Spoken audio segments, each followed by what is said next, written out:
मऊ जनपद के मधुबन तहसील क्षेत्र के ग्राम सभा भेड़कुल सुल्तानपुर में नवलगिया एक पुरवा है जहां अम्बेडकर जी की मूर्ति था, जिसको अराजक तत्वों द्वारा उस मूर्ति को तोड़ दिया गया और जिसको लेकर समाजवादी पार्टी के मधुबन विधानसभा के पूर्व प्रत्याशी रामायण यादव जी हैं। सर, इसको कैसे देखते हैं आप?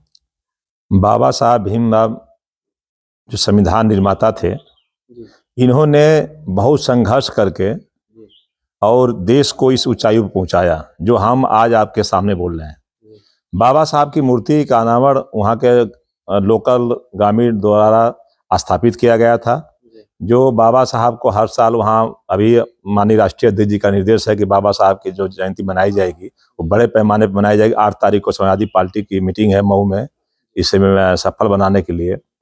तो ये जो मूर्ति थी उसके अराजक तत्वों द्वारा जो तोड़कर एक उन्माद फैलाना था कि इस क्षेत्र में एक ऐसा माहौल बिगाड़ा जाए। जो हमारा क्षेत्र बहुत शांत प्रिय है, इस समय चल रहा है और लोग अपने कामों में व्यस्त हैं, मगर इसको उन्माद फैलाने के लिए कुछ जो अराजक तत्व हैं बाबा साहब के मूर्ति को तोड़कर बहुत ही निंदनीय अपराध किए हैं।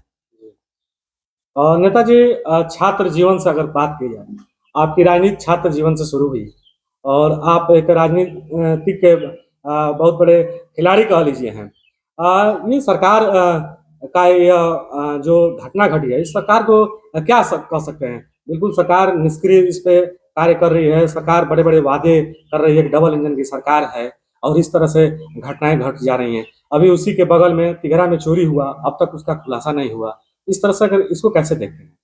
अब प्रशासन को लगना चाहिए, एक जातीय उन्माद पर, जातीय भावना की तरफ अगर प्रशासन काम करेगा तो इस पर आप प्रशासन अपना रवैया नहीं अपना पा रहा है। अभी जातीय के आधार पर लोगों का घर तोड़ा जा रहा है। अगर जमीन तो सारे लोग बंजर में बसे हैं। जब देश आज़ाद हुआ, लोग जहाँ जमीन खाली पाए में बसे हैं और मान ले जो होशियार थे वो अपना नाम चढ़वा लिए हैं, और जहाँ नाम नहीं चढ़ा है तो जो एक जात भावना की देखते हुए परसों भी तोड़ा गया, कल भी तोड़ा गया।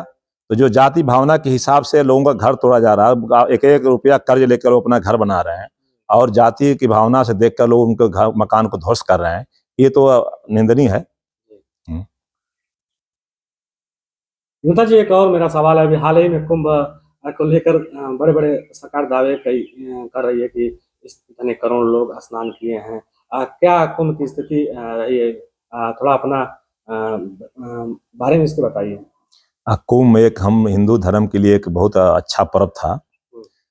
माननीय राष्ट्रीय अध्यक्ष जी की सरकार थी, माननीय अखिलेश यादव मुख्यमंत्री थे, आजम साहब हमारे मेला प्रभारी थे और कुंभ को इतना अच्छे रूप से चलाए, एक भी अप्रिय घटना नहीं घटी। जितने लोग श्रद्धालु गए थे, जितने हमारे देश के, जितने हमारे माने जाने साधु संत हैं जो पहाड़ों में रहते हैं, नागा साधु, चाहे बड़े बड़े जो हमारे शंकराचार्य हैं, सब लोग आए और सब लोगों से मिलकर आजम खान साहब जो हमारे बड़े नेता हैं समाजवादी पार्टी के, उन्होंने हर शिविर में जाकर और जब तक कुंभ था तब तक हर वहीं इलाहाबाद में ही रहकर पूरे कुंभ की व्यवस्था किए और एक भी अप्रिय घटना कुंभ में हम नहीं पाएंगे। क्या जो अपनी सरकार में हुआ था सब सुचारू रूप से हुआ।